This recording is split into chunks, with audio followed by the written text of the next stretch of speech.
people that may gather in one place. This meeting of the Berkshire Hills Regional School District School Committee will be conducted both in person and virtual. In-person attendance will be limited to the Berkshire Hills Regional School District School Committee members, superintendent, and business administrator. No in-person attendance of members of the public will be permitted at this time. However, the meeting may be accessed remotely through Zoom and/or Facebook. Agenda items are those reasonably anticipated by the chair, and not all items listed may in fact be discussed. Those items not listed may be brought up for discussion to the extent permitted by law. The meeting is being recorded by CTSB and is broadcast, and will be broadcast as well. The meeting is also being recorded by the committee recorder, other members of the committee, and members of the audience. Minutes will be transcribed and made public and posted to our website, bhrsd.org, once approved. So since this is our first meeting after an election, I get to chair the meeting for a couple minutes while we go through our election of officers. I'll start with nominations for the, I'm sorry. I'm going to do the roll call first. So let me try to make sure I get everybody. Steve Bannon, here. Jason St. Peter, here. Ann Hutchinson, here. Corey Sprague, here. Rich Tahoney, here. Bill Fields, here. Thank you, Bill. Yep. Molly, here. thank you, Molly. Diane Singer, Here. thank you, Diane. Bonnie Buffoni, Here. thank you, Bonnie. And I think that's it. Did I miss anybody? Okay, great. So I'd like to especially welcome Bonnie and Corey, who are newly elected members, and I'd like to congratulate our re-elected members, Rich and Diane. I think that's everybody. Okay. So first order of business. You re-elected or no? Yeah, he said that. Oh, okay. I did, yeah. So the first order of business are nominations for the chair of the school committee. Do I have any nominations? I'd like to nominate Steve Bannon for chair. Okay. Second. Thank you, Ann. Any other nominations? Okay, hearing none, all in favor? So hearing none, I'll have a roll call vote for the chair of the, for Steve Bannon to be the chair of the school committee. Jason? Aye. Ann? Aye. Corey? Aye. Rich? Aye. Diane? Aye. Bill? Aye. Bonnie? Aye. And Molly? Aye. Okay, so Steve, congratulations. You may have your gavel back. Thank you. And you can continue with the nominations. Next is I need a motion for vice chair. I nominate Rich Tahoney. Second. Motion by Bill, a second by Molly. I won't ask Rich if he's going to take it or not. I'm just going to vote. Don't let him think about it. Well, I won't let him think about it. He'd tell me if he didn't want it. So roll call. I told you 2 months ago I didn't want it. Do I have any other nominations? Hearing none. Roll call vote. Molly? Aye. Aye. Bill? Aye. Corey? Aye. Rich? Aye. Jason? Aye. Bonnie? Aye. Diane? Aye. Aye, it's a unanimous vote. Congratulations, Rich. Thank you. Assistant treasurer.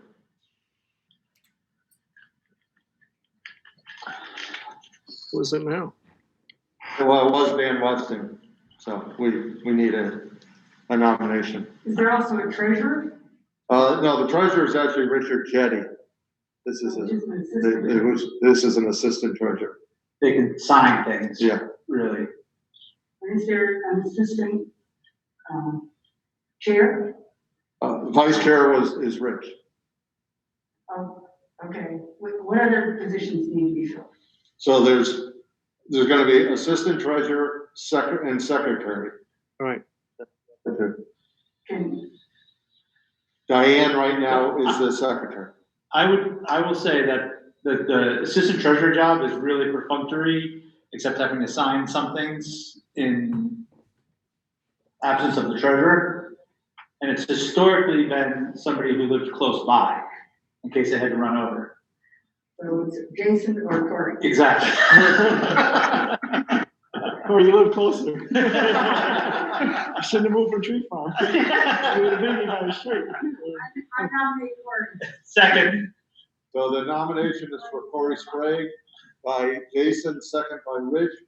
All votes are roll call, no matter how tedious it is. Molly? Aye. Ann? Aye.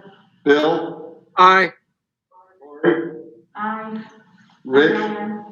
Aye. Jason? Aye. Bonnie? Aye. Diane? Aye. And aye, so it's a unanimous. Next is secretary, currently that's Diane Singer. I renominate Diane Singer. I second the motion. A motion by Rich, a second by Bill. Do I hear any other? Hearing none. Molly? Aye. Ann? Aye. Bill? Aye. Corey? Aye. Rich? Aye. Jason? Aye. Bonnie? Aye. Diane? Aye. And I vote aye, so that's unanimous. So next, and just so you know, the treasurer and recorder are appointed in June. And those are on a different schedule, so we don't do those now. Next, we're gonna do the subcommittees and representatives. And because there are two new members, we will briefly explain what each of these subcommittees do. And it's a little nuanced this year because right now we're short one Stockbridge rep. So where Sean Stevens' name appears, we're gonna leave it, that opening there. If Sean gets back on, then he'll just fall into place. If he doesn't, we'll do a little adjusting when the new member comes on. So starting with the negotiating subcommittee, right now it's myself, Ann, and Molly. And we can have up to 5 members on these subcommittees, no more because it becomes a quorum of the school committee. Typically negotiating is 4, it doesn't have to be. So the first thing I'll do, Peter, do you want to just, you're more articulate. Give it briefly, just say what each of these subcommittees do. Sure, so the negotiating subcommittee meets with our 3 bargaining groups around contract negotiations, and then in between contract negotiations, there's always something to talk about that are sort of exceptions or things connected to future contracts, often little memorandums of agreement or understanding. Should I go through all of them? No, let's just do one. Okay. So understand that the appointment of the subcommittees can be the chair's responsibility, but I always like to do this, if at all possible, in a very democratic way. So, Ann, do you want to stay on? Yes. And Molly, do you want to stay on? Yes. And I do want to stay on. So is there another member who would like, or 2 who would like to join this? We can do it with 3, but I would love to have a 4th member. The hearing, we'll do it with 3 at this point. I mean, if no one else wants to, I'll do it. Okay. I just wanted to make sure that everyone else had their say, but, Okay, so Jason will be part of this group. Well, yeah, I had started a couple, but I didn't know how many typically is everyone on? 3. Yeah. Yeah, I think I'm on like 7, but that's, for punishment. If you could do 2 or 3, that would be wonderful if everyone did that. I think we pretty much are all three, and if you started adding the consolidation and educational committee, that's makes 4. So, Corey, did you want to jump on that, or did you want to? I was gonna wait for the next one. Okay, so policy subcommittee, Peter, a brief explanation. So one of the school committee's main charges is to work on policy, including also budget and hiring and firing of the superintendent, business administrator, and special ed director. So the policy committee looks at policies, the ones we have, and then new additions from the state. We tend to meet about every month or 6 weeks. We're a little off our game because we've been focused on some COVID stuff, so we've got a little work to do. It's a good committee, and you learn a lot about sort of all the nuances of the district. So I recommend that at least one person join that subcommittee. So right now, I am on it and Jason. So we have at least 2 openings, possibly 3. So Corey, you would like to join it? Please. Anyone else? Do you want to leave that for Sean? Sean, I'm going to leave Sean on. You're correct. I will leave Sean. So we could have one more person for sure. So I'm not hearing anyone. I'm not going to twist arms because 4 will work just fine. The warrant subcommittee is going to mirror the finance subcommittee just because we're supposed to meet now in public to sign the warrant. So we do it 15 minutes before the finance subcommittee. So that will be just a mirror image. We're not going to, that's just the easiest way to do that. Buildings and grounds, one of the ones I'm not on is Jason, who's the chair, Bill Fields, Molly, and Diane. Jason, you could probably give an explanation. Yes, basically anything that has to do with the actual physical structure of the buildings and grounds in the district. I mean, we had another committee, the Next Steps for Monument, that mirrored this committee that, we're looking into what to do with Monument, the actual physical structure. But basically anything physically connected with wastewater treatment plant, the grounds, shrubs, and everything in the buildings, basically the nuts and bolts. So right now on the buildings and grounds, we have 4 members. We have Jason, and I assume you want to stay on, Jason? Yes, please. Bill, do you want to stay on? I would like to, yes, please. Holly? Yes. Diane? Yes, please. So is there one more member who would like to join them? Not hearing any, we'll have the same 4 for another year. The Superintendent Evaluation and Advisory Subcommittee, right now is only Ann and then Sean if he gets renominated. So, Ann, do you want to just say a word about what you do? Yeah, so once a year, we write an evaluation of Peter using state guidelines. It's a fairly complex form that we have to go through. We try to get some input from especially the people that Peter directly supervises, which is principals and the administrators in this building. And it can be one of those things that can be not too much work or a huge amount of work depending on how much you want to take off. We definitely need more people on that committee because it's not something that one person should do at all. So right now the committee is Ann and Sean. Who else would like to join them? Bonnie hasn't been Yeah, Bonnie, would I you like can. to join that? I can. Anyone else? Technology Subcommittee is next. Peter, do you want to give a brief explanation of that? Yeah, it's interesting. I mean, the technology subcommittee does what its name is. It looks at the district technology plan. In the last 6 months, we've done more on technology than we've probably done in 8 years. And we still have challenges and a lot of work to do there. This is a good and important committee. Andy, when he was the chair of it, did a nice job of holding meetings fairly regularly. and look at how we could be more strategic about our implementation of our plan. And I looked back at the plan recently, and we've actually done a lot of things we said we were going to do. In a bridge, and as you get to one end, the other side's rusting already. So there's always more work to do in technology. And I think it would be great if we could pick up maybe 2 people for this subcommittee. So right now it's myself, we'll leave a spot for Sean, and Rich is on that committee. Do you want to stay on, Rich? I've been bad about attendance recently, but I will stand there. Okay, so we could use 2 more. Who would like to volunteer? I'll volunteer to be on that. Corey? Terrific. 1 more. I'll volunteer for that one. Bonnie, great. Thank you, Bonnie. Next is the Finance Subcommittee. Rich, you're the chair of that. Do you want to just give a brief explanation? Sure. It's kind of self-explanatory. We deal with exclusively budget issues. It's a relatively new committee, although I guess we're 5 or 6 years into it. And the main charge is drafting the preliminary budget that goes to the full school committee for a vote. It's a pretty intense committee from September on through to the budget.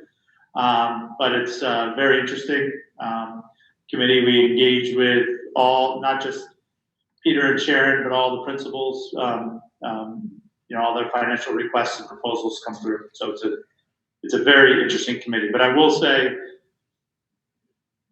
really, September, October, November, December, and the first part of January, sometimes we meet 2 or 3 times a month. And for new members, even if you don't get on that around budget time, if you can, come to the meetings or Zoom in on the meetings, because they're really important and they're extremely interesting. Yeah. Right now it's Rich, and I know Rich wants to stay on. I don't even have to ask him. Bill, do you want to stay on? Yes, I would. Myself. So we could use 2 more members. Who would like to join us?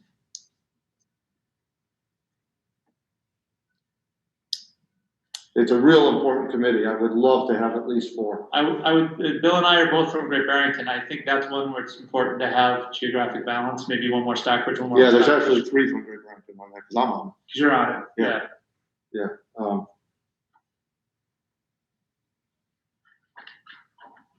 Jason, do you want to give the time? Prefer not, I know Bonnie's a numbers whiz. I was thinking Bonnie would be great for that committee.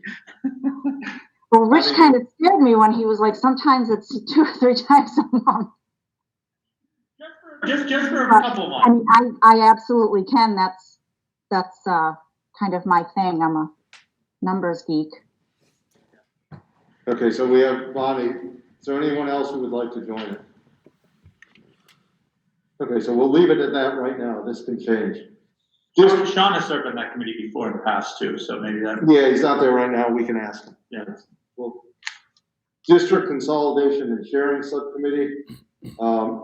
Right now, that committee actually, let's see if everyone wants to be on it. If they do, that's actually a full committee.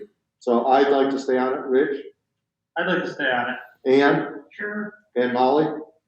Yes. We can move ahead. School Center, the next couple are representatives to board. School Center Incorporated has 3 school committee members by charter, so it can't have any more than 3. I'm actually the chair right now for my, I think, 3rd year. It's a 2-year term, which I thought was not repeating, but it did. Jason, do you want to stay on it? I will stay on it, but if someone else really wants to be on it, I don't mind Okay. switching off. Diane, do you want to stay on it? Yes, please. Yes, please. So that committee is actually, is there anyone who really is dying to get on it? I'm not hearing anyone. Jason, you're going to stay on it. Bill, the Fund for Excellence, do you want to stay on as the delegate? Yes, I would. Diane, would you like to stay on as the alternate? Sure, that'd be great.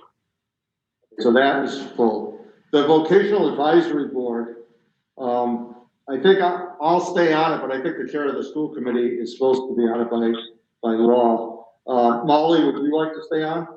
Yes. Jason? Yes. Anyone would like to join us? Peter, can you give a brief explanation? That's a little Yeah, so difficult. The district has two official Chapter 74 programs, the automotive program and the horticulture program. And then the early childhood care program sits sort of close to that, but isn't an approved vocational program. The thinking there is that local industry should inform how our programs are developed and shaped over time. And by, I think, state law, that this committee exists to meet fairly regularly and give feedback on that. So it's an important committee. It could become very important in the context of a potential renovation or high school down the line. And we've got a lot of grant money around different pathways. So again, like every committee's important, but this one's particularly important to help move some work forward. So right now on the vocational advisory board is myself. Molly, would you like to stay on? Yes. Jason? Yes. So we could have up to 2 openings. Does anyone else like to join us? I would join. Corey will join us. Anyone else? I would also. I would like to. Diane, terrific.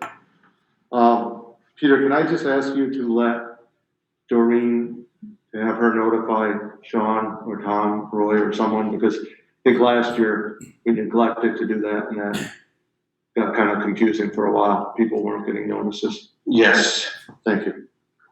MASC representative, right now, Bill, you're the one, we usually have 2, and Jason, I think I heard you volunteer for that one. So Jason, other representative. For a year. Yeah, I volunteer for things for a year. 20 years later, I'm still doing it. So, yeah, for a year or so. The next 2 committees, I see no reason to fill. The educational committee has already done what they needed to do. That was formed for the purpose of discuss consolidation with Southern Berkshire. We're well past that now, so that committee does not need to happen. And the 8-town school consolidation committee is the next step, and that's already happened, and the delegates are all chosen. I'm not sure what the committees, and Peter may tell us, that now meeting is doing with school committee members who are no longer school committee members. Are they staying representing? I don't think we know the answer to that. We probably need to talk to Lucy Frashcar about that. Yeah, let's talk to her about that. I thought there were no school committee members on that. On the, Oh, there is. there is, I'm on it, And Sean was. and Molly's on it, All right. Yeah, we'll talk to Lucy. and Ann, you're on it, aren't you? The regional school, the one with Lucy? The educational committee? Yes, no, the one Not that, the, not the consolidation. not, but the 24 member that, no, you're not on it.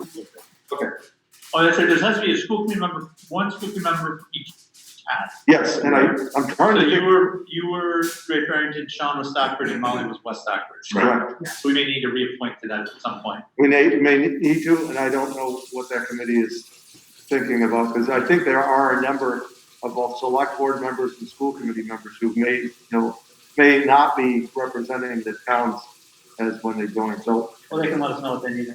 Yeah, we'll worry about that at that time. So that is all the subcommittees at this point. I don't think there's anything else, so we can move on. Thank you, everyone, and I always say it, I appreciate being chair of this committee. I've been doing it a while, and it's always a thrill. So thank you very much. Next, we will have minutes. We have minutes of October 1st and October 22nd. Do I have a motion? Make a motion to approve. I have a motion, second by Rich. The roll call vote. Molly? Aye. Ann? Aye. Bill? Yes. Cory? Yes. Rich? Yes. Jason? Aye. Bonnie? Aye. Diane? Yes. And I, it's unanimous vote. We turn it over to the superintendent's report. Peter? Okay, I'm gonna start with, I don't know if it totally fits into good news, but where we are from a learning perspective.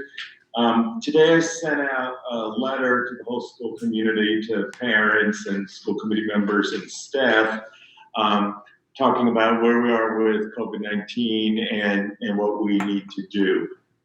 That letter came out of work I'm doing with a group I meet with weekly that has teacher members and a school committee member on it. And the big thing, and I'm sure you've read the letter, it's a very long one, is that we need to continue with hand washing, face masks, and social distancing.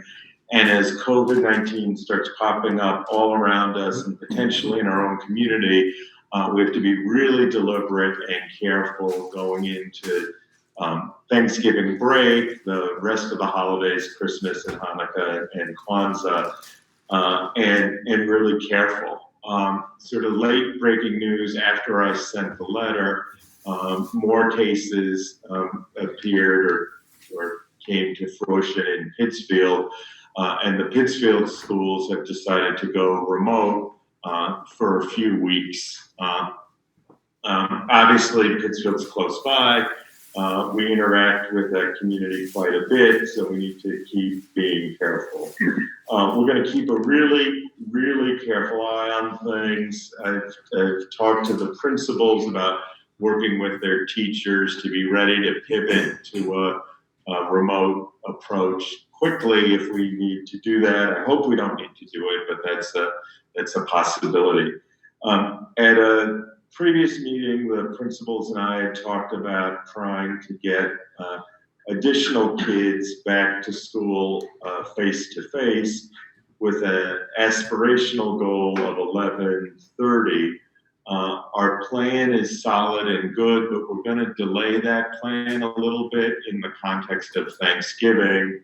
And now we're tentatively going to look at December 7th as a day to try to bring kids back in 3rd and 4th and 5th and 6th grade. That gives us a little cushion on the other end of Thanksgiving, and we'll see what happens. I think, and I really hope that we as a community can be in this moral compact with each other and do the right thing over Thanksgiving and continue to have our both infection and transmission rates be very low, and then we can get more kids back to school.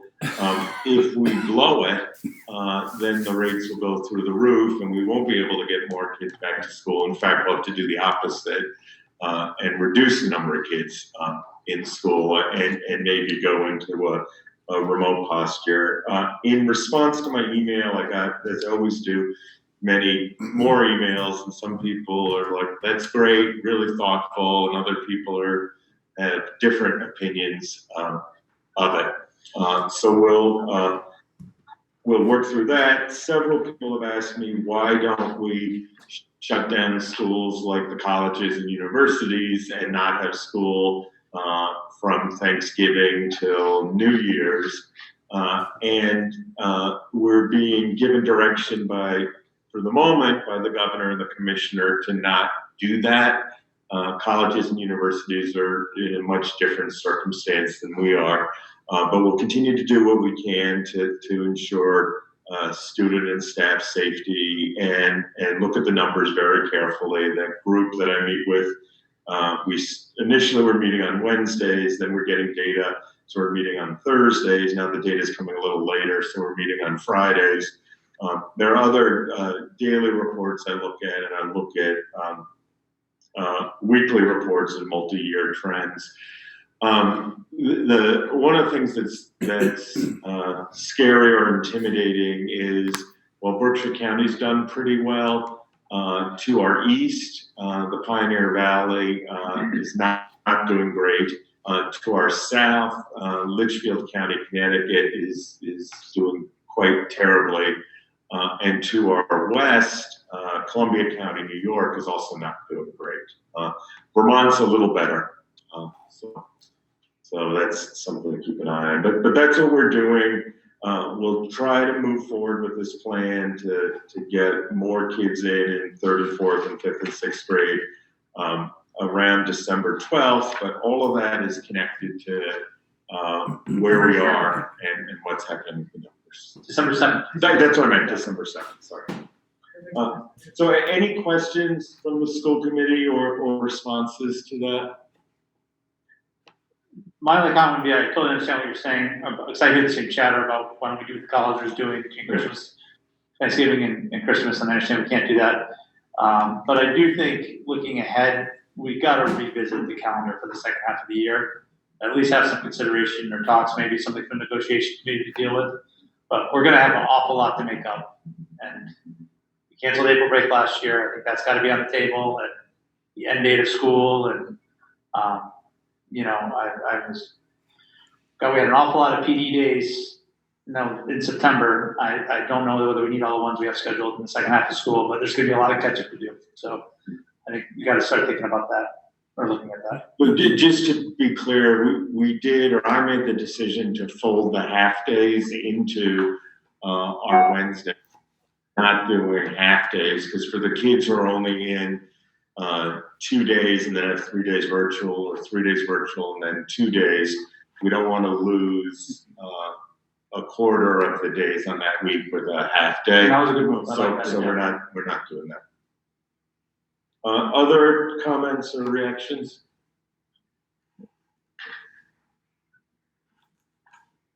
So one other thing we are doing, where I applied to have us be part of a larger testing thing. So we did do, through a grant connected to Rutgers,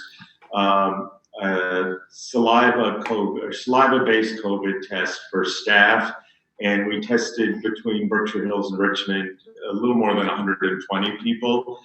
Thankfully, all those tests came back negative. We are in the queue to be part of a broader testing cycle for staff and students, and I'll share an update on that when I hear back from them. So what I'd like to do now is move on to this next thing. And there are a group of high school students who have a little bit of a presentation to make. What their request is to the school committee, and it's an easy request for you guys to approve. You would anyway. Also state law that school committees include student voice as part of their meetings. So I'll let the group of students speak to this and put it in context, and I urge you to support their thinking. We had a nice meeting with the students, Christy, Sean Flynn, Krista Dalton, and I. There are a couple other people on the call. And they're looking again to more firmly establish student voice, not just on the school committee, but potentially on subcommittees, on other things that are happening in and outside of the buildings. And I think it's great, and we should figure out more ways to build that in. So Krista, you may be the ringmaster on this. And want to give context and introduce it, or we could just go straight to the students, whatever makes sense. Hello, everyone. It's funny because we met earlier and I said they can start it, but I will just give a very brief summary of it. A little over a year and a half ago, through the Mass Ideas Grant, we had connected with a group in Vermont called Up for Learning. Wherein YATS is an acronym for Youth and Adults Transforming Schools Together. So I tried to strategically collect a dozen students that represented every corner of our building, which is quite difficult at times because there tends to be less representation of some groups in our building than others. So 12 of us went up with 4 adults, faculty members, and Christy Farina, and we did a workshop there for 2 days. We came back feeling strong and empowered. We've gained numbers, we've lost some numbers through all of these transitions, and we're at a turning point where they're trying to decide a way to have better communication with adults and youth, better communication within the school building and the community, and also just ways to support the inequity and inclusion of unheard voices in our building. And I'll let them go on from here. The leaders of the YATS at the moment, This group came together between Greta Luff and I were working together. We're kind of given this task last year. Greta has graduated, bless her. She particularly decided on Dahlia Logan and Jacob Schron to be the leaders of the Yachts group, with Alana Doran being an assistant at the Mass Ideas group. And they can clarify, or I can later, or Christy can also. But I'm going to pass it over, I believe, to Jacob to give a little bit better summary, and I thank you for your time. Mm-hmm. All right. Well, I would just first like to say thank you to the committee just for allowing us to have this opportunity to speak with you and be here tonight.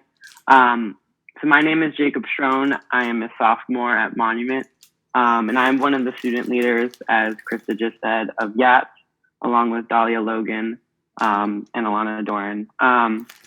So we are just here tonight to present our idea or proposal of having a student or two just be able to have an official seat on the school committee, just so that it can be more inclusive of student voice and all the ideas that we have.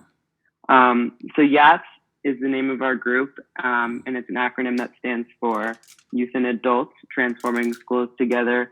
And I know it's a pretty terrible acronym, but that's what we were given. We didn't have to decide on it, so we went with it.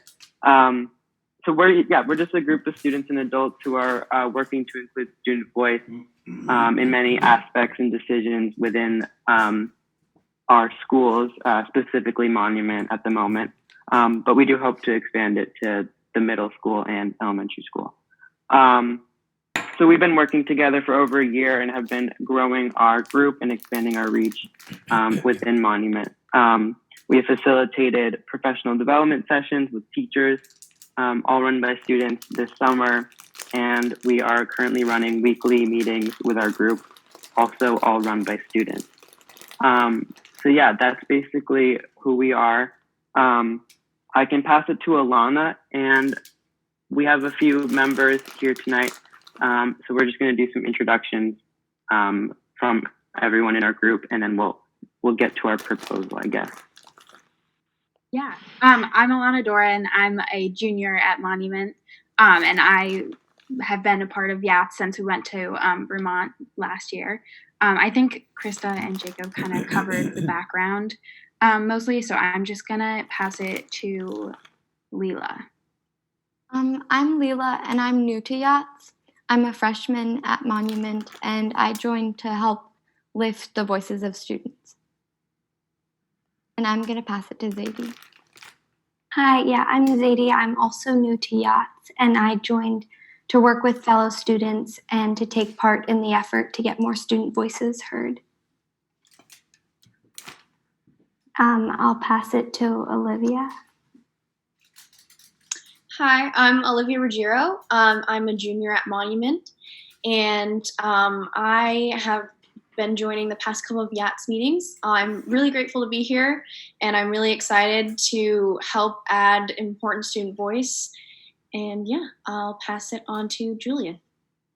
Hi all, I'm Julian, and so basically tonight we're here to ask for guidance and ask for help on how we can achieve this. We want to work with you, and we want to create a very cohesive bond. We want to create communication, and we want to create a line of communication between the students in the school and the administration. And forgive us for not having a formal letter to submit. We will have one for you all to vote on to accept this and allow this to happen. But we're all very busy, as you can assume. So that is in the works. But through discussions in YATS and discussions in our student government in the student senate at Monument, we see sort of a problem. And that problem is this lack of communication between the district and the students in the school. It happens both at the levels between students and the administration within our own building, but at the highest level, we're seeing it between the students in each building and the school committee. So no member of the school committee that currently sits on the school committee either works or learns in the buildings. And none of them are really directly affected by the policies and the changes that the school committee takes out. And we don't see this as an effective way of leadership. We don't see this as an effective way of governing. We think that there should be some role of student voice in the decisions made, seeing as they affect our daily lives and they affect our community on the first hand. So in accordance with Massachusetts General Law, Chapter 71, Section 38M, a student or group of students is allowed to sit on the school committee. And so what we're asking for tonight is for you to accept this proposal of allowing a group of students yet to be determined by an election and some process within our school to sit on both the school committee and some subcommittees of the school committee as non-voting members, but as a member with a voice and a member to bring forward the voices of the students in the school and the voices that are really not often heard. I think. Oh, sorry. We wanted to. I just say that since I've been on the longest, we've had some excellent student representatives and none recently. And I know that we would welcome to have students as non-voting members besides it being the law. Some of the best discussions we had were with students present. And I think we just need to have you tell us who is going to be your representative, and we would welcome you with open arms. Steve, do you want to take a formal vote to?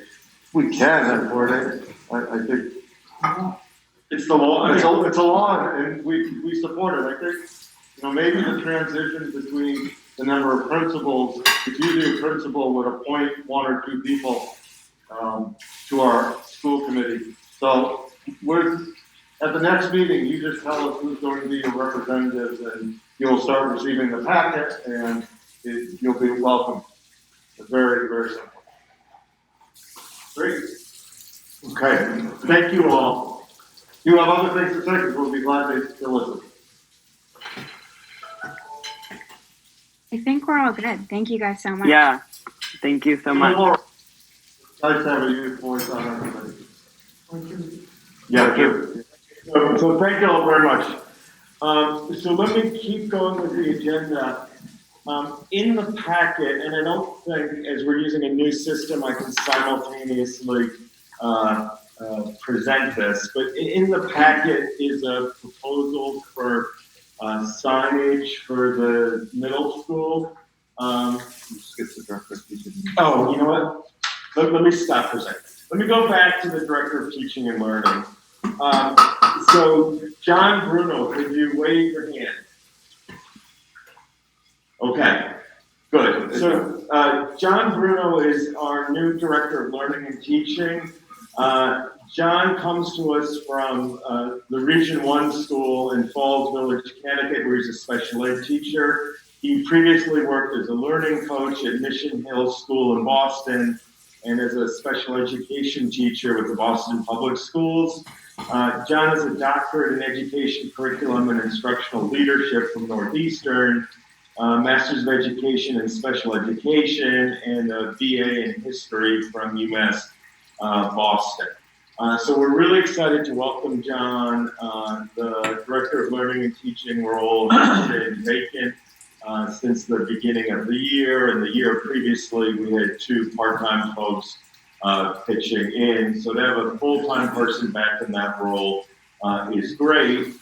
John has spent his first few days, he started officially on Monday, meeting with teachers and other staff, and he'll continue to do that for the next month as we really develop his scope of work and plan together. So welcome, John. We're excited to have you, and feel free to say a few words. Thanks, Peter. Good evening, everyone. I'm really excited to be in this role, and I'm looking forward to connecting and collaborating with everyone in the schools and the communities. Thank you very much. Welcome, John. Welcome. Thank you. Great. Okay, so my next thing is now going back to the signage. So at the signage at the Du Bois Regional Middle School. So in the packet is the current signage for Monument Valley, and then beneath it, an iteration of what the new signage could be. luckily, the folks who did the original sign are still around and willing to do the new sign, and they came up with this design. We ran this design by the Buildings and Grounds Subcommittee, and they unanimously supported it. But it's not very often that you rename a middle school, so we wanted to run it by the whole school committee for their feedback and hopefully support.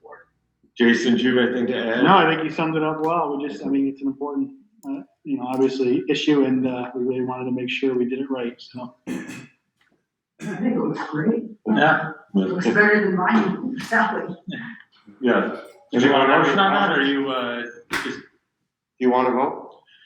I think a vote's nice. I mean, you had the unanimous vote on the renaming. A unanimous vote on the signing would be parallel to that. Motion to approve the new sign for the W.E.B. Du Bois Regional Middle School as put forth by the Buildings and Grounds Committee. second. So I have a second motion by Rich, a second by, I'll pick Ann this time. Any other discussion? Hearing none. Roll call, Molly? Aye. Ann? Aye. Bill? Yes. Corey? Aye. Rich? Yes. Jason? Aye. Bonnie? Aye. Ann? Yes. And I vote yes, it's a unanimous vote. And Okay, thanks very Steve, much. I should like to also say that the cost, people are concerned about it, as came up sometimes in the Du Bois debate. Would it be good to say that this is being contributed by a anonymous member of the community? Right, this is costing the district nothing, it's an anonymous. Yeah, that is correct. That is correct. And obviously, as the signage is done, we'll probably cover it in something, and then we'll have some sort of celebration. We're limited a little bit by how many people we can celebrate it with, but we'll do something where the appropriate number of people are physically present, and then we'll simultaneously webcast it. Hopefully, it won't be terribly cold when we do it, and we can celebrate that together. So the next thing is our October 1 enrollment and assessment report. So this is a report we share every year, and it's important for a number of reasons. I think one, it drives the assessment to the member towns. Two, it gives us a sense of where our overall enrollment is. And part of that is then connected to either state funding or foundation funding, and or the amount of revenue we get in from school choice. As you go through the pages, you can see grade by grade reports of who are district students, who's tuitioning in, and who are choice students. And then you get total numbers of students. We're down 11 students from last year. Last year we had a particularly large senior class. Being down 11 students in a global pandemic is quite remarkable. I was talking to the principals about this the other day. As we lost some students to homeschooling and other options, the principals did a really good job of backfilling seats with choice students. And the financial impact of that is quite significant. If they had not done that, we might be down, I don't know, 80 students or something, and that would have rippled through our budget quite differently. Obviously, we hope that we always have some number of students who participate in homeschooling, but that number is larger this year. We hope as vaccines are developed and folks see the world and and schools is safer, we can get some of those students back to us. The pattern here is a little different from a percentage. So for the first time in quite some time, Great Barrington's down a little bit, and West Stockbridge is up a little bit. So that's an interesting shift. There are all sorts of other inferences one can draw. One can look at where choice students are coming in from, and that we still get many more students choicing in than we get choicing out. So that's also good. I'm happy to respond to questions. Sharon's on the call. Sharon can respond to questions as well. All right, have any questions or comments? Sharon, it looks to me like the choice numbers came in well above what we budgeted for. Am I reading that correctly?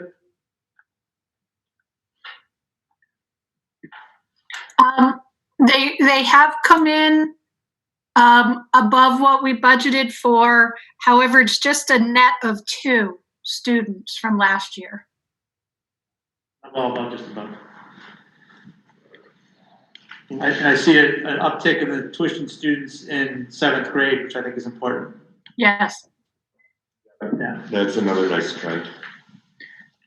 I think I would just like, I know it comes, the numbers who are tuition out of our district, that comes out at a different time or we get that differently. But in the future, especially with new members on the committee, I'd like to have whatever our most recent choice out numbers are in which districts come in the same packet as this, just so we can have kind of side by side, how many kids are choicing out and what towns versus choicing in and what towns, just so we can have them in front of us. I think that, sometimes can be helpful. So again, I know it's not those numbers don't come out at the same time, but whatever our last, I think would be helpful when evaluating these numbers.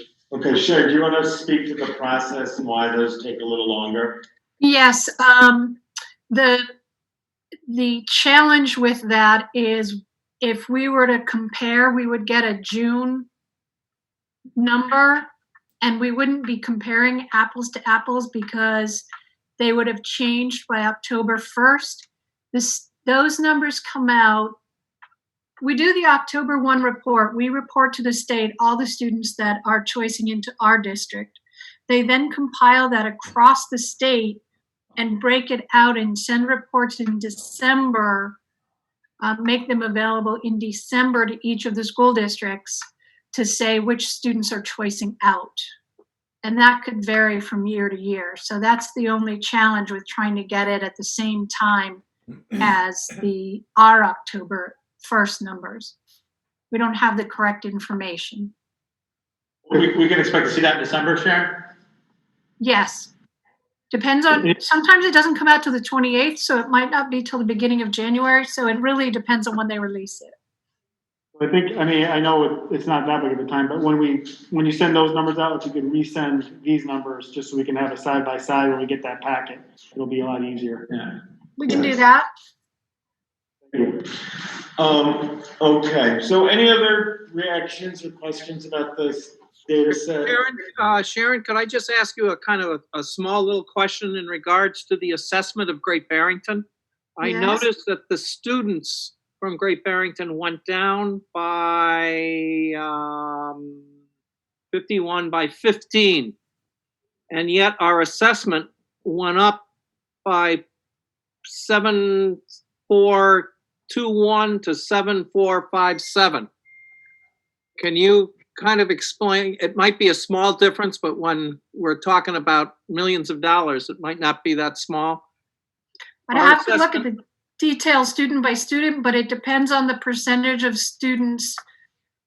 The percentage of students in Great Barrington is compared to the total number of students. Our percentage goes down. Bill, you're reading that wrong. No, he's reading it right. The percentage went up a little bit, but the denominator, Bill, is slightly smaller. So it went from 876 to 896 to 873. So even though the number's going down in Great Barrington, It's a slightly greater percentage of the smaller number. Okay. Yeah, the district students is down slightly. Right. Right. Okay. Okay. Other comments or reactions? All right, this is a healthy data set, so this may visit or warrant revisiting. Yes. Particularly in the context of the other one. So take this home and scribble on it, and when we have the other data set of the choice app, we'll put them together, and we can have a more robust discussion. It's an excellent for choice in students, especially at a time when. Yeah. Phenomenal. It's phenomenal. I was going to say that. Yeah. The choice student. Yeah. We're obviously doing something right. We are, and the principals were really thoughtful about accepting kids in places where we had space, and being flexible in what's been a very challenging year. What I'd like to do, Steve, now, if it's okay, is before I give an update on the expanded learning opportunities and I have the principals do that, I'd like to flip that with the next thing on my part of the agenda, the proposed allocation of funds for the Regional School District Planning Board. Yeah, please do. I've asked Lucy Preschker to join us. She's the chair of the Regional School District Planning Board. And I think she'll give a short overview and then ask the committee to allocate a small but important amount of resources to continue to support the work of that group. So Lucy, the floor is yours. Okay, thanks a lot. And thank you all for the work you've been doing during this very difficult time. Very much appreciated. As many of you probably know, earlier this year, the 8-member towns that comprise the Berkshire Hills Regional School District and the Southern Berkshire Regional School District formed a 24-member Regional School District Planning Board for the purpose of studying and evaluating the possible consolidation of the two districts.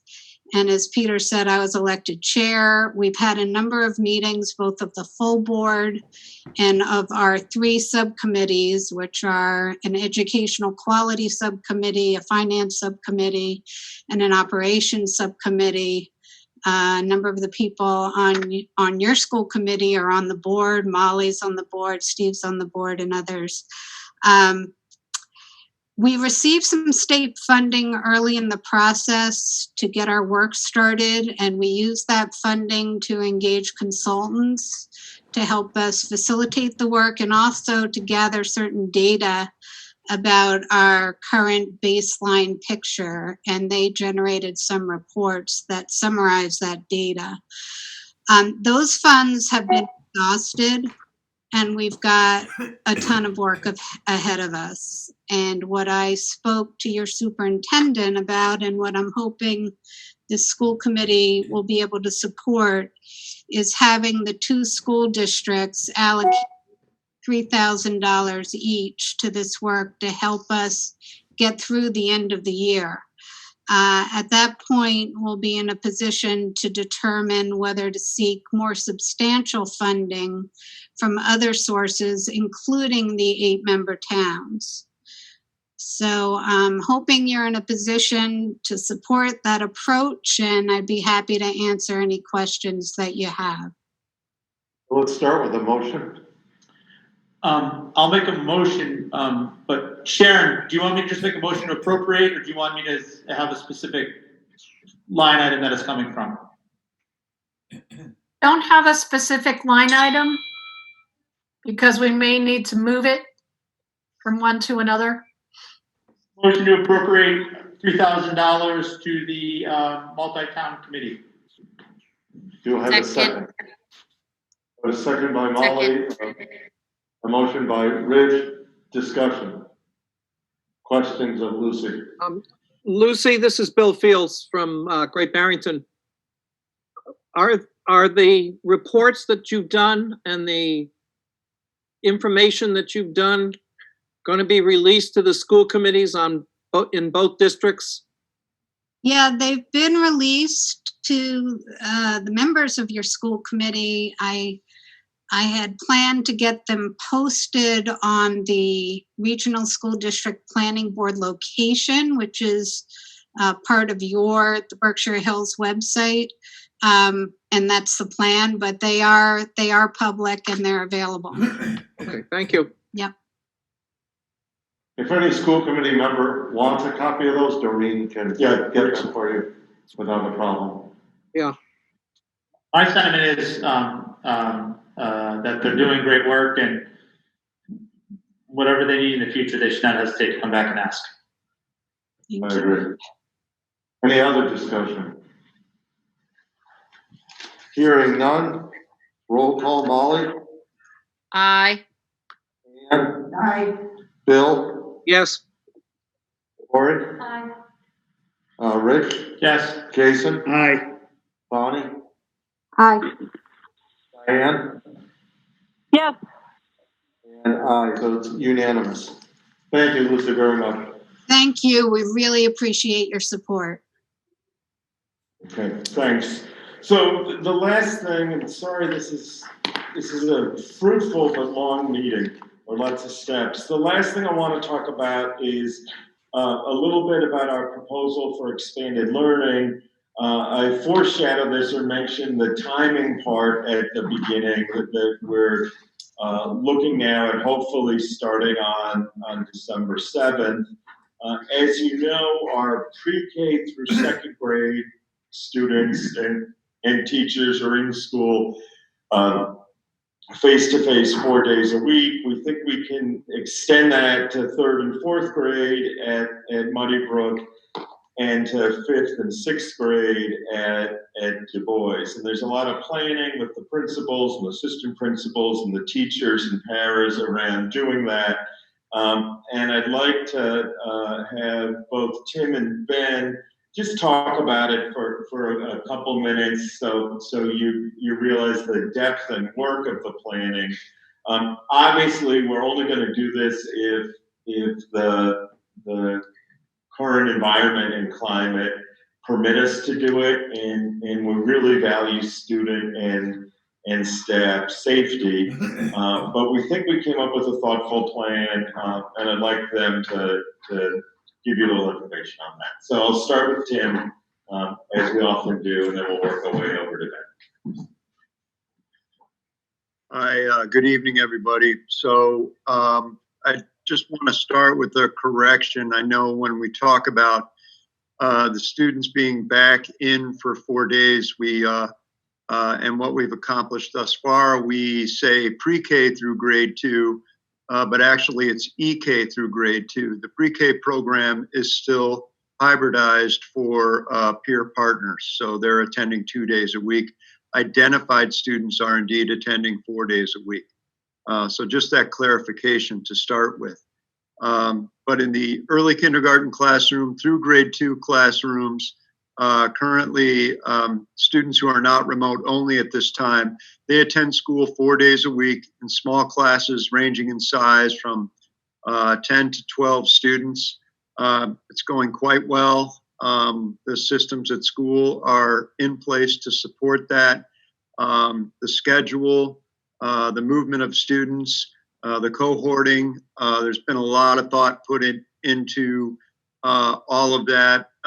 Teachers anecdotally report that the impact that they're able to have with such small classes is much greater. And they're reporting now that it really feels like the kids in those grade levels are really starting to move in their skill growth. So I'm really happy to report that. The next step for us is the movement of students in grades 3 and 4 to 4 days a week. Currently, a good portion of the students are attending through a hybrid model, 2 days in, 3 days out. And that poses a whole number of challenges, not just for learning, but also for teachers in the delivery of instruction. The amount of screen time that students rack up across the course of a day. There's a whole list of reasons why the hybrid is less than satisfactory for us at this point for all of our elementary students. So looking at grades 3 and 4, again, we've come up with what we think is the beginnings of a workable plan at this point. Kind of the core of both grades 3 and 4 coming back to 4 days a week would be the creation of a new section. So a new 3rd grade class and a new 4th grade class. We have to do this, of course, because we need to keep the numbers down in the classes below a certain threshold so that we can provide adequate physical distancing, separate the desks in the class. And so in grade 3, it's looking like if we're able to move forward with our current plan, we'd be able to move from 3 sections to 4 sections of grade 3 with classes averaging about 12 students in each. In grade 4, again, we're moving from 3 sections to 4 sections with those class sizes averaging a little bit larger, 13 or 14 students in each. And that in itself is a little concerning because 14 is kind of what we're thinking of as the upper limit to where we need to be at 6-foot social distancing, physical distancing in our classrooms. We could possibly go another student or 2, but we'd basically have to remove all of the furnishings from the class, and some of those are still in use. So that's one of the challenges that we're facing right now. Another challenge that we're facing is the provision and coverage of students who receive special education services. At 4th grade, I think we have a pretty solid plan in place, basically elevating a current paraprofessional staff member to the status of teacher. This individual has secured provisional licensure from the state and has been working to some degree with the 4th grade for quite some time.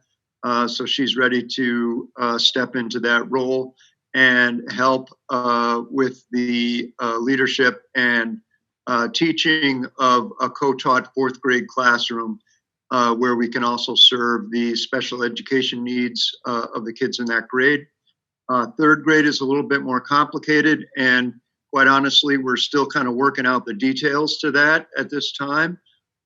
So that remains a challenge. It will involve the movement, reassignment of staff, and possibly the elevation of another paraprofessional staff member to the status of teacher through securing provisional licensure. And the good news about that is that the cost impact is not as great as it would be if we had to hire new teachers to fill these roles. And another sort of indirect benefit is that there's not really a whole lot of teachers out there right now looking for jobs, as we found through a recent posting that had only one applicant that later withdrew.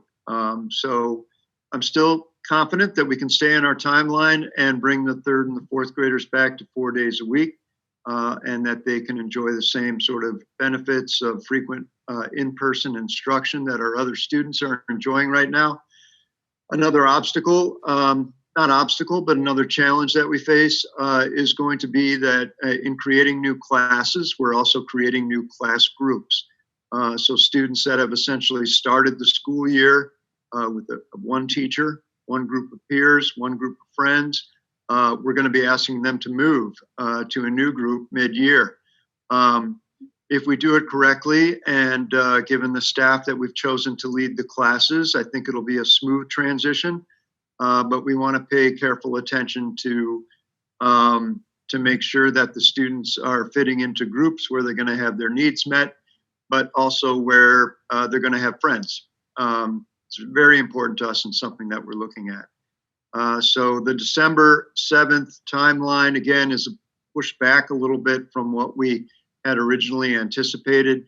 But I know as Ben and I talk about this, we're both really invested in making sure that any change that we make to 4 days a week goes well. And with some of the things that we've been discussing about COVID and the holidays and some of the possible risks and quarantining that might be taking place after the Thanksgiving holiday of students and of staff. We were a little concerned that we might be starting in a week where we might have a number of folks that were not able to be there, and we wouldn't have as good a start as we could. So that's kind of where we're at the elementary school. Still feeling pretty good about it all, and I hope to report back shortly once things fall into place a little bit more. Great, thanks, Tim. Ben, could you share sort of your similar thinking around this, and then after Ben goes, we'll respond to some questions. Yeah, sure. Thanks, Tim. Yeah, we really are working together. We started talking several weeks ago about the idea of, after the EK through 2 success, of being able to bring back our next oldest students, so 3rd through 6th grade, and bring them back on the same timeline just makes a lot of sense. Really excited. I mean, we just want kids back in school. I agree with Tim that having kids in school 4 days a week, as well as the staff and the faculty, really just want just to have the kids back. I think it helps them socially. It helps obviously educationally. But we also really want to weigh the costs and the benefits. So we've been talking a lot as a staff about that. 5th grade is quite large. We have about 84 students. So that creates its own set of just circumstances and limitations. In pods of about 12, it's really worked well for us in the middle school and the classrooms. That's right now the 5th grade is split into 4 learning groups that we split in half. So we do actually have 8 groups, but 4 show up on Monday, Tuesday, and the other 4 on Thursday, Friday. So we would really maintain those 8 learning groups. We would do some shifts based on concentrating all the students from both of the mini teams into one of the groups as a remote. So that would allow us to have 7 in-person groups and 1 remote group that would really be able to concentrate the kids and allow the focused instruction.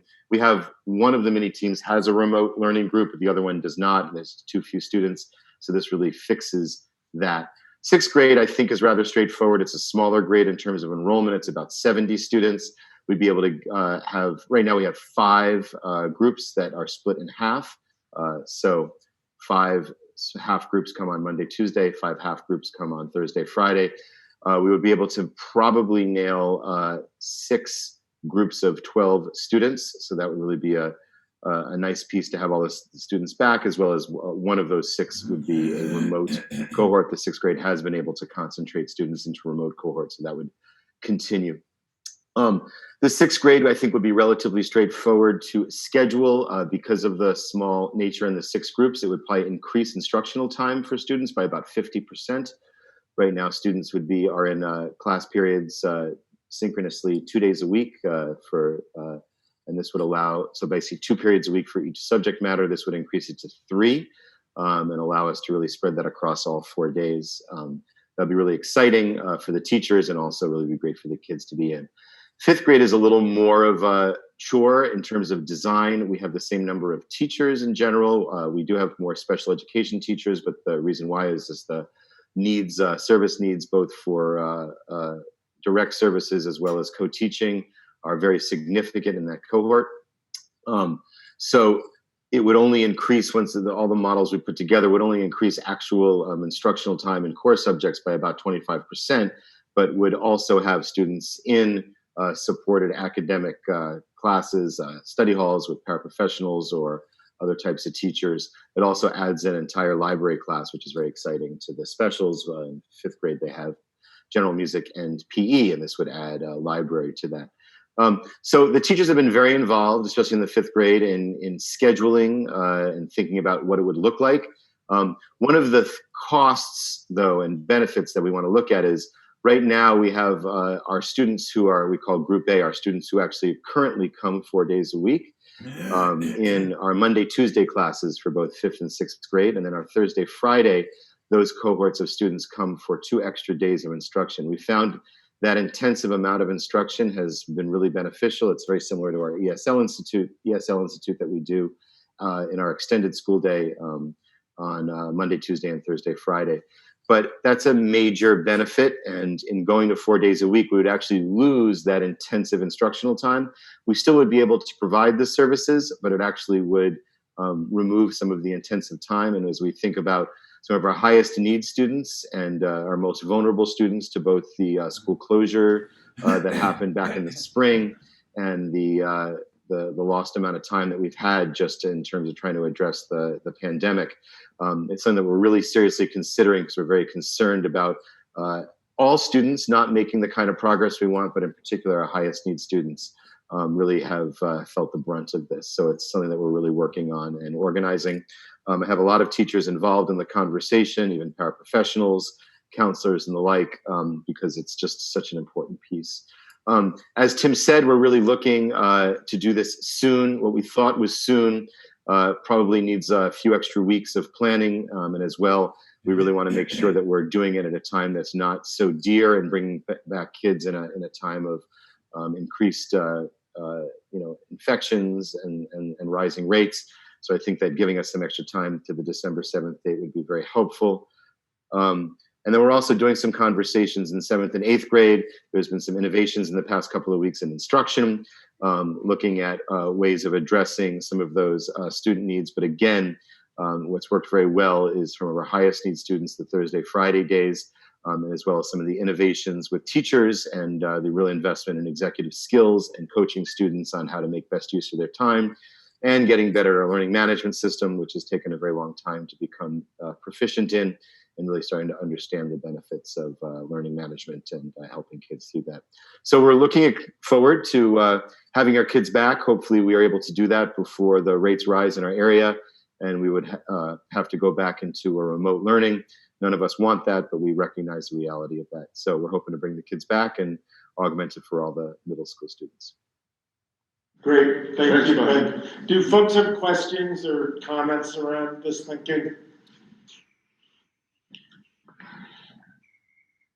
I think it's great. I think it's good. Yeah. I know we're talking about publicly. When will an official something go out to the parents for the December 7th date? Is that like tomorrow or something, or is that? I really want to look at tomorrow's data and see where we are. I can send out a note that says this is with the principals, a note that says this is our tentative plan, and then we need to be flexible around it, right? So to piggyback on Rich's question, and Rich and I talked about this earlier, do we need a school committee meeting next Thursday to continue this discussion? Because the Thursday after is Thanksgiving. So is there something that we would be able to talk about, or do you think we're fine the way we are? No, I love meetings, so we could we could have a school committee meeting next week. We have a finance committee already at 4:30. So. Right, so we could just do a short school committee afterwards. I mean, I think. Is that better, or is it? How about we give our blessing to this plan now? Well, he doesn't need. This is what they're doing. Yeah, right. They don't need our vote. So in an ideal world, we would implement this plan, right? Yes. The only thing that would keep us from implementing this plan is if COVID spikes immediately in our district, and maybe if it's terrible all around us, right? And if that's the case, then we wait. No, mine was purely not a. This is the plan, right? And I'm glad you're doing it. And I stick with it. It's just a communications issue, because now everybody who watches the Zoom and talks about it, if parents don't get something somewhat official from you guys. There's scheduling issues around this. People pay for daycare, people do for all this other stuff. So at some point, maybe sooner rather than later, some communication with all the caveats and but-fors, just so my phone doesn't ring off the hook, and so mine can. Yeah, so yours can. Exactly. So what I'm hearing is we don't need to meet next week, which is fine. Well, we might want to meet for some other reason, but I don't think we need to meet about this. Either tomorrow or Monday, the principals and I together will put out some communication around that we hope to do something on the 7th, with the caveat that if the broader circumstances change, we might delay that. Right. So Peter, the circumstances don't change and this plan can be implemented, but then there's a spike, what kind of adjustments have to be made to the plan at that point? Well, I think if we plan to do it and there's a big spike, the two choices would be, do we stay in the posture we're in now, or do we retreat to a fully remote posture like Pittsfield did today, right? I think, and this was I hope painfully obvious in my letter, if we do what everybody's telling us to do and we take it seriously and we don't hang out in bars and we don't invite people into our homes that we don't live with, and we do all those things and the stars are aligned, our transmission rates might be such that we can move forward with this. If 24 of us leave state lines into red states and get exposed or hanging out in bars and places, then we may not be able to move forward on this. Or 28 kids come back from college and now they're having trouble getting testing, it turns out. So right. It's a combination of all those things. Why do you keep looking at me when you say hang out bars? It's clearly you're feeling guilty. Yes. I'm looking at the owl, not at you. All right, so that's good. Thank you, folks. Thank you to the principals and the staff. Peter, can I just ask you, Pete, can I ask you one question?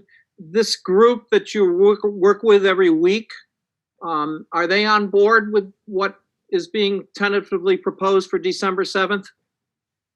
Well, it's interesting that they were the last time we met, and things have gotten significantly more complicated since we last met. We're meeting again tomorrow at 4, and I imagine what they're likely to say is, if things stay the same, we're okay with it. If things get worse, we may not be, and the conversation will be around what does getting worse mean. Okay. And they're an advisory group. They are an advisory group, and at the end of the day, it is my decision. And there sort of terrible advantages and disadvantages to being my decision. You know, I try to weigh all this information. It's extraordinarily complex. The data is imperfect. It changes regularly. And we're trying to come up with an approach that works. The tension is we don't want anybody getting sick, we also know that it's really good from a mental health perspective and a whole bunch of other perspectives for kids to be in school face to face and be engaged, right? So we're trying hard to weigh those things, and hopefully the data will support us progressing this way. And if it doesn't, then we'll pause a little, and then when the time's right, we'll move forward, or we might retreat and then move forward and see what happens. And this could be back and forth like this now through June. What you'll have, though, is a solid plan in place when and if we're able to go 4 days a week. So if it's not December 7th and it's after the new year, that plan will at least be ready to be implemented. Right. And again, and I really can't say enough positive things about the teachers and the staff and the principals, but we're getting feedback on the survey today that I sent out from families around how things are going. And there's always work to do, but a large group of people are feeling positive around the growth that we've made with Canvas and the quality of the remote learning. And that's because people are working really hard on all ends, right? Parents and students and teachers and paras, and everybody's working really hard. So I think we're in a place now that if we have to go back to a fully remote thing, we'll do that in a way that's much more sophisticated, certainly than how we started the year, or even where we were last March, which seems like a million years ago. Mm-hmm. Any plans for the high school? We're working on a range of possibilities there, and we'll share those at a future meeting. One of the things we talked about, and you brought it up, I think in a previous meeting, was if sort of roughly half the kids are in cohort B on Monday and Tuesday, and half are in cohort C on Thursday and Friday, and then cohort D's the kids who are working entirely remotely. Cohort A are the kids who are young people who are there 4 days a week. They've done a nice job of filling additional seats in cohort A. So there's not a lot of empty space in the high school at any one point, and kids with special needs and English language learners are getting help, but also kids who have been less successful in a hybrid approach are getting more face-to-face help. So again, it gets more complicated at the high school in some ways because there's so many like permutations on different classes in the context of a schedule, and there can be some classes that are under-enrolled and some are over-enrolled, and you can't rearrange the schedule as easily as in the other buildings, but they've done a nice job of reaching out and supporting kids. And I can't go shopping without bumping into, like grocery shopping without bumping into 15 people and them all telling me what's going on. Even with a mask, it doesn't help. Even with a mask, I need to wear like full headgear. But the other day I went to Price Chopper, which is where I see the most people, and 12 people came up to me in my half-hour shopping time, and 10 of them were either polite or had something really nice to say, and only 2 were sort of grumpy. So we're making progress. Okay, so I think let's move on, if it's okay, Steve, to policy. So yeah, I'll take it. Okay. So on the subcommittee reports, the first one is policy. Although it's not listed as a first reading, I'm taking this as a first reading of our policy. Just for those of you who are new, policies that we're implementing, changing, revising require a first reading, which is not a vote. It's public. People can make comments on it. And then at the next meeting, we'll vote on it to implement it as a second reading. So what happens is either at the meeting tonight or in the next 2 weeks, you can send an email to Peter with questions or suggestions for change, and we'll take those up at the next meeting. So I will ask if there are revised policies or first reading of policy BDFA-E-3, submission and approval of the school improvement plan, policy JKAA, physical restraint and behavior support of students, policy JKAA, addendum, physical restraint and behavior support during COVID-19. And then there's a new policy proposed by Rich, and the policy subcommittee met earlier. We didn't have a quorum because of openings, but those of us who were there were in favor of it. Diversity recruitment policy. So do we have any comments or questions for the first reading? Hearing none, this will be brought back for a second reading at our next. Oh, yeah, maybe I'll make a couple comments. Yeah, you wrote the majority of these, so yes, please do. Yeah, and they go, you've read one of them by, just by number, but I want to clarify what I'm trying to do with BDFA E3. What I simply did there is add an additional, there's a litany of what the requirements are for the annual school improvement plans. And I just added as one of the requirements in that plan that to include a plan and goals for diversity, recruiting, and advancement. So I view that just really as a reporting mechanism for the substantive policy that has yet to be formally numbered. The formal policy, as you guys know, I talked about it a little bit when I originally proposed it a couple weeks ago, is to, for the first time in the history of the district, to acknowledge that having a diverse teaching staff is essential to our mission. It's important to make it a priority. And also to lay out what I think are intentionally general parameters of how that should be done, to kind of operate under the same rubric that we always do, is that this group just sets policy, but the actual methods and implementations is left to our superintendent and his staff. 2 points I'll make kind of in support of it. One of them on screen right from the policy, which I think is, for me, the key part of it is different backgrounds and perspectives leads to a variety of ideas, knowledge, and ways of doing things. Different backgrounds and perspectives lead to a variety of ideas, knowledge, and ways of doing things, while faculty members from different backgrounds may educate based on a narrow range of experiences. I didn't propose this to look backwards, but I feel right now that our district is educating from a narrow range of experiences. And I think it's incumbent on us to start the process of changing that. I don't think it will happen in a day. I don't think it will happen in a year. I don't think it will happen in a decade. But if we don't start sometime, it will never change. I will circulate, or I'll put in the packet some more materials, but the research and writing around the importance of a diverse education staff is overwhelming if you just hit the Google machine. One that I kind of honed in on, which I'll get to you, is something that the Brookings Institute did a couple of years ago, and I'll just read a couple passages from that. Minority students often perform better on standardized tests, have improved attendance, and are suspended less frequently when they have at least one same race teacher.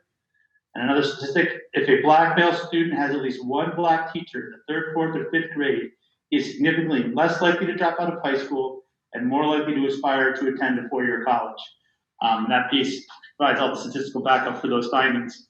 But I don't view this as a policy that's solely targeted towards benefiting our minority students. I think it's imperative for the school district as a whole. I think we need to broaden the perspective and the range of viewpoints and world experiences of those who are educating all of our kids. So I hope we can start the long process of getting there. Thank you, Rich. Other subcommittees, buildings and grounds, Jason? Have not met. Superintendent's evaluation, have not met. Technology has not met. Finance has not met. The district. I think you reported at the last meeting. No, we met again. Oh, we met, that's right, we did meet again, you're right. Yes. That's correct. Yes. Go right ahead. Yes. So we met and went through the 4 programmatic overviews for the 3 schools. Some of what was discussed was incorporated in Ben and Tim's proposals regarding class sizes today, and we'll continue to look at that. I guess the big issue that we're facing, which I wanted to bring to the committee as a whole, we talked about it just briefly, is what are our assumptions for the next fiscal year in terms of budgeting? The kind of model that we've used for the last decade is that we originally with a level funded budget. Like, what if we just do the same thing we did last year, and then can we afford to make additions, or do we have to make subtractions? And we play around with that. And every once in a while, the administration or sometimes the committee will come with just changes we want, and we figure out how those go in the budget. Are we assuming that same model, like that we're going to be back in a not COVID impacted time and budget that way? Do we assume we're going to be exactly in the same position we are now? Do we assume whatever the worst case scenario is financially? I guess I'd like to hear everybody's thoughts on that. What I don't want to happen is us to spend all this time working on what we'll call a level program budget, show up to you guys in January, and you say, "But what about COVID? You didn't do any planning for that." Or to have a budget that's, either much higher or much lower, and you guys ask us why, and we say, because it's going to be a pandemic, and you say, no, there's not, there's a vaccine. So, I guess what models do people, and I know no one has the answer, but what models do people feel most comfortable with? As a member of the committee, Rich, I think I feel at ease with planning as we would normally for a quote, normal, unquote year. I know that is iffy, but I think that's the best way to go at this point. And then I know this is more work, but in past cases, we've had sometimes 2 plans. If we vote on something and that doesn't, what do we do? What would it look like if we do this? And I think that's what we would maybe need to fall back on. So we're not just suddenly running around after the town meetings trying to figure out plan B. we would actually have something with Plan B in the works if Plan A is unfeasible. So my view is that we budget as if it's going to be all go for next year under a normal basis for financial planning. Anyone else? Sharon, do you have anything to add to that? Oh, yeah, I'm sorry, I didn't see your hand. Ann, go ahead while Sharon's unmuted. I think it's unlikely that we're gonna be a normal year next year.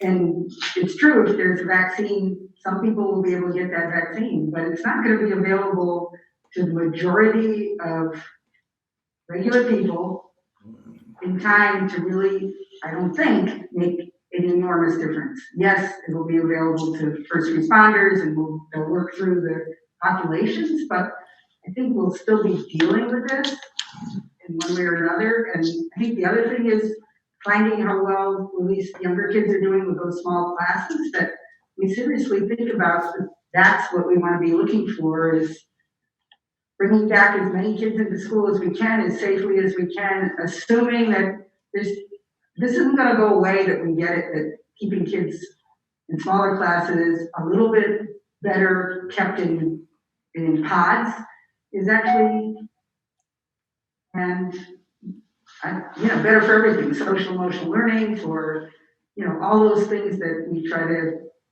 have school be part of. Yeah, and I would agree somewhat with Ann. I don't think we can plan for just a normal year, because I think we'll be at Plan B on the second day of school. And so let's look at what it looks like, almost a hybrid budget, to use an often used term.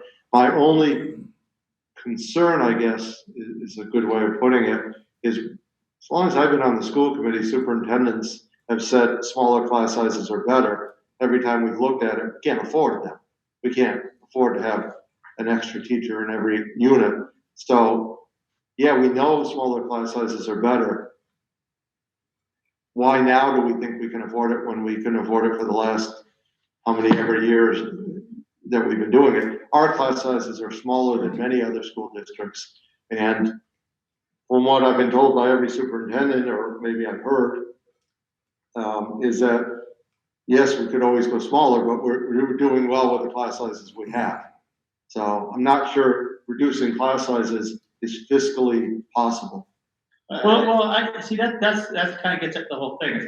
I think the class size argument is a policy argument that you've probably had 10 times since you've been here. And I agree with you. I think we had kind of found the sweet spot of that. We were giving our kids a great education at the right price. And there's a lot of studies on that. There's such thing as too small too, that hinders development of some kids.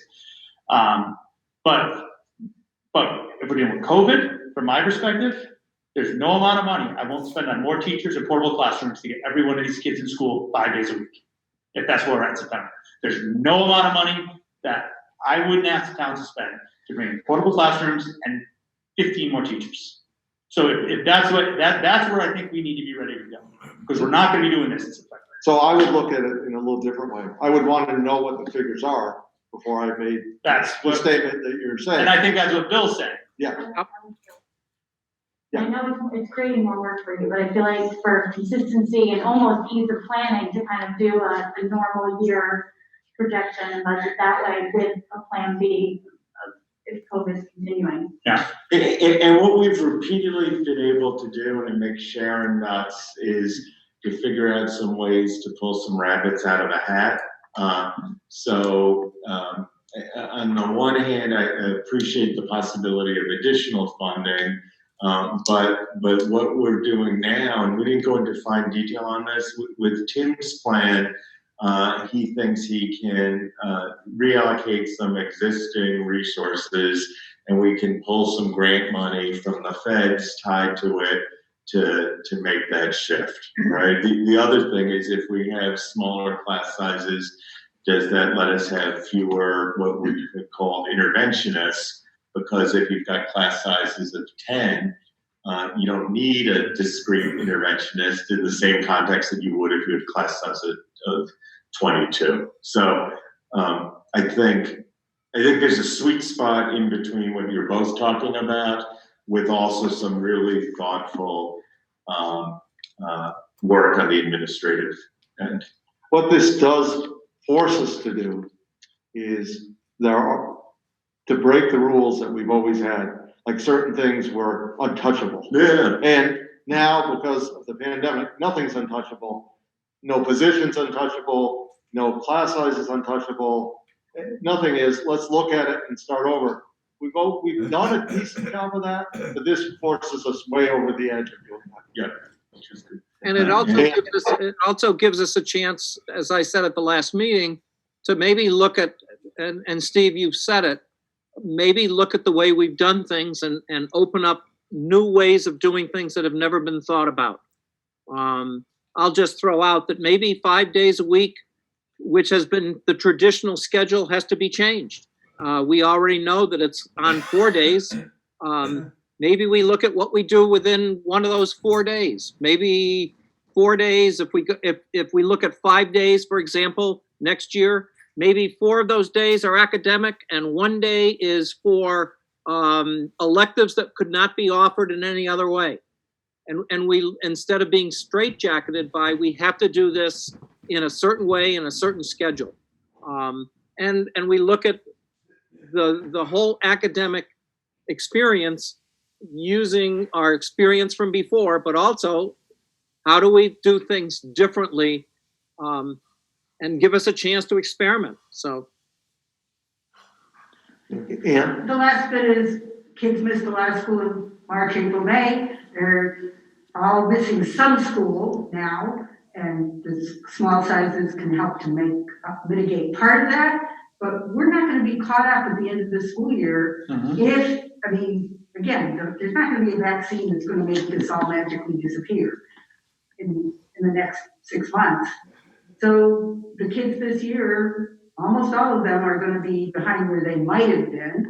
And what does caught up mean at this point? I don't know, but I mean, you know, whatever our benchmarks are from where kids are at the end of 5th grade and 6th grade and 7th grade, you know, that's, I think we're still going to be working, and some of those, I don't know if caught up maybe not the right word, but. I'm not disputing caught up. I just think that, and I mean, not that this is a reason to throw our hands up and do nothing, but I don't know, like, point to a school, point to a district, point to kids that are going to be caught up by the end of the school year. The other thing we have that we can play with is we've got a really robust after-school program in all our 3 buildings, right? So you add up that amount of time, and even if you're in a cohort that's only in school Mondays and Tuesdays, there are opportunities on Mondays and Tuesdays in the context of the after-school program. Do we think about how to expand that to be available to even more kids over time? And that's where we do some of that work. My answer is why not? Yeah, right. Yeah. Sharon, do you want to add anything to this? You're muted. No, I think it's been covered. I think if we budget for what we need for a quote normal year, and the contingency plan is at the school level, and if the principals see that there's additional need under the contingency plan, then we have that on the side. Okay, that's good. Yeah, I think that's articulated well. Yeah, could I say in regards to, you know, kids getting caught up and things like that, I think this is exactly what I'm saying, is that we have to kind of think maybe differently. I know there are parents that are concerned about, oh, my student is not learning as much. Peter sent out something last year that was, I thought, really good, because I sent it to all my older kids who are now parents, and said that there are other things that people are learning during this, other than just what you're, quote, learning in school, and being, the state seems to be interested in shoving MCAS down our throats again.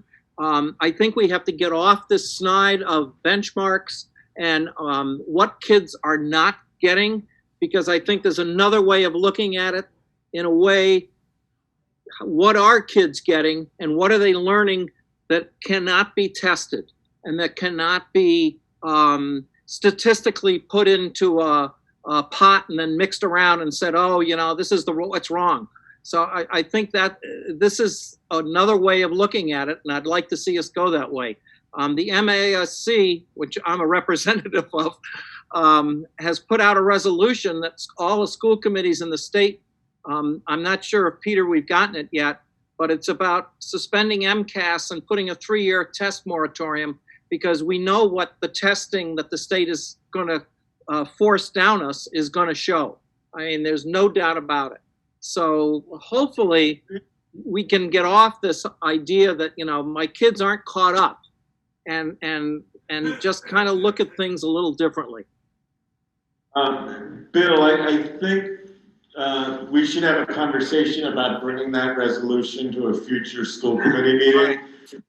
With the change in the federal administration and the Secretary of Education, there's a much greater likelihood that the new administration might support waivers at the federal level, which would then let the state administration request those waivers. So I think the time is right for us to vote on that resolution and submit it. Good. I will say, Bill, though, and you and I have had a lot of conversations about standardized testing and all of that, but all of the concern, and you were the best of all of us articulating about the things that aren't captured by standardized tests. Right. And those are the things that are eroding right now. I don't care about the things that are on standardized tests. It's these things that social emotional development, learning how to think critically. Those are the things that are eroding in our current educational model. The head of the Massachusetts Pediatric Association said at the same press conference you were talking about that right now there are more children in critical care pediatric units in Massachusetts for injuries related to suicide attempts than there are for COVID-related symptoms. There are major problems going on right now. And it's those things that aren't captured on standardized tests that we need to be focused on replacing that aren't there right now. I agree with you. Okay, it's been a good discussion. District Consolidation Sharing Subcommittee not met. Personnel report, anyone? Well, we have a report actually. We'll deal with that in executive session. Yes. So a lengthy personnel report, a number of grant-funded stipends, a couple of staff going out on maternity leave, so congratulations to them. And I think that's about it. Okay, any new business before the committee? Public comment, if you just raise your hand, Peter will recognize you. I'll recognize you. You have 3 minutes if you'd like to say anything. Okay, so Paul, we'll start with Paul Gibbons.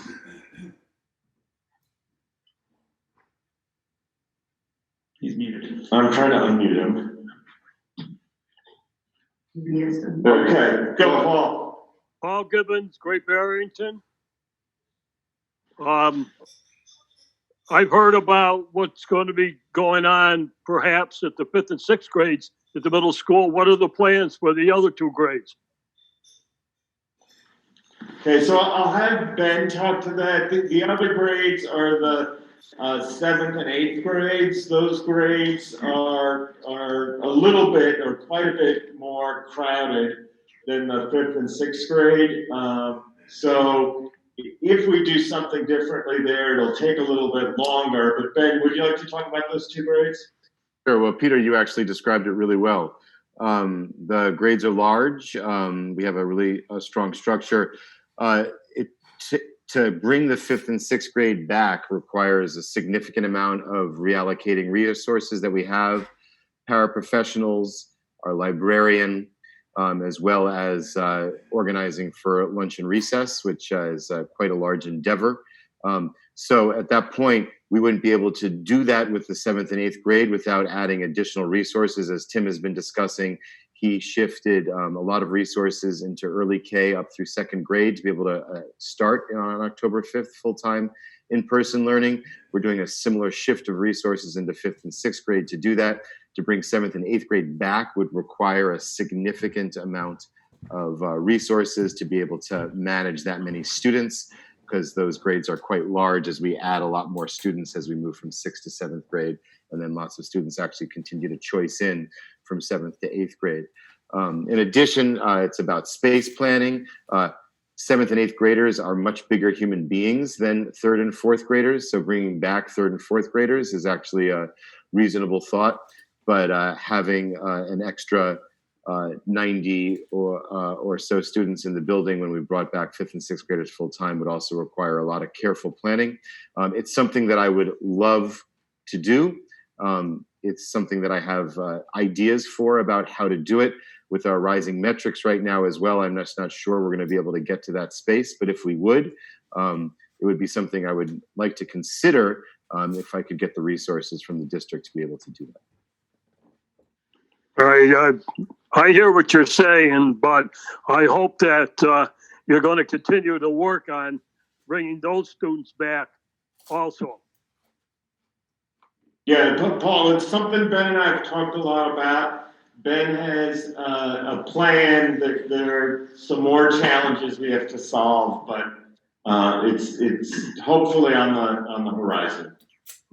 And one more comment before I leave.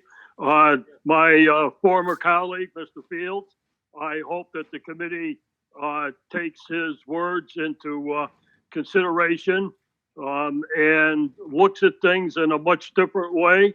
And this is from someone who never was able to accept change too easily. But like that ancient philosopher from Greece said, you can't step into the same river twice. So good luck. Thank you. Thank you, Paul. Thank you. Anyone else like to speak? So Julian. Yeah, do I need to say my address and all of that? I don't know if this... Okay, Julian Bedell, 11 Willard Hill Road, Stockbridge, Mass. I just want to echo what Mr. Field said, and it's sort of something that we've discussed in YATS and we've discussed in Student Senate and is a really growing topic at Monument, and I hope to sort of bring to the school committee whoever may represent our student body, this idea of reconstructing the way that we think about education, and that we're in a time where it seems like we sort of shredded up the traditional way of schooling and it's all been thrown up in the air. And now we're in a time of putting it back together. And we really do need to take the time to consider how we can look at the way that we structure our schooling for a very more proactive way. If you think about the time that high school students are having to come to school, as a prime example, using this opportunity to reconsider the way that we've traditionally done things and to see what truly works for our students. A big issue is the time and what works for the teenage body and what works for our schedules. So just to try and take this into consideration in this time of we're in limbo right now. And when we start to set plans and we try and create a structure that we can move forward in to take into consideration this new wave of how we approach our schedule and our education. Thank you. Great, thanks, Julian. I think the next one's Ariel Pink. Hi, Ariel Pink, Housatonic.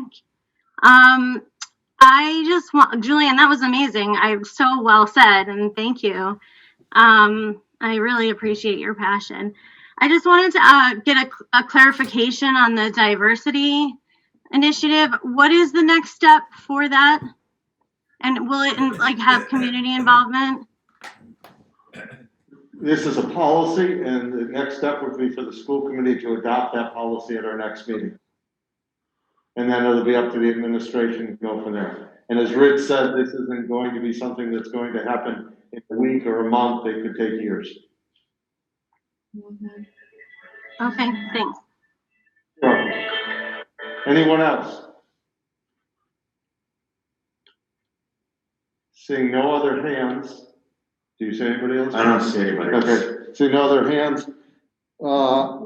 Berkshire Hills Regional School District School Committee will go into executive session pursuant to MGL Chapter 30A, Section 21A3, number 2 and 3, to discuss strategy with respect to negotiations with Richmond Consolidated School Holding this discussion in open session may have a detrimental effect on the negotiation. That is also the statement of the chair, which is required. So do I have a motion? Motion to go into executive session. I have a motion. Do I have a second? Motion and a second. It's a roll call vote. Molly? Aye. Ann? Yes. Bill? Yes. Cory? Rich? Yes. Jason? Aye. Bonnie? Aye. Diane?